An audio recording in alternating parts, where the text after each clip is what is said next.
हम लोग के चैनल में बने हैं।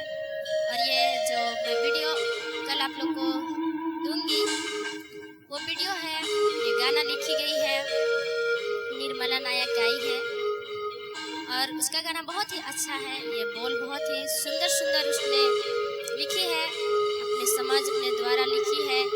सचमुच ये गाना सुन के आप लोग जागरूक हो, जगते रहे, प्रार्थना करते रहे निरंतर। कब ये दुनिया, कब ये संसार मिट जाएगा हम लोग नहीं जानते। सचमुच ये गाना बहुत ही सुंदर है, बहुत ही अच्छा है। लिखने वाले के आंखों में जरूर आंसू आ गया होगा। मैं गाई, मुझे भी वही फील हुआ। यही मैं कहना चाहती हूँ और जरूर हमारे चैनल में बने रहें और हमारे चैनल को हर दिन लाइक सब्सक्राइब करते रहें। मेरे शिशुओं को जय मसीह।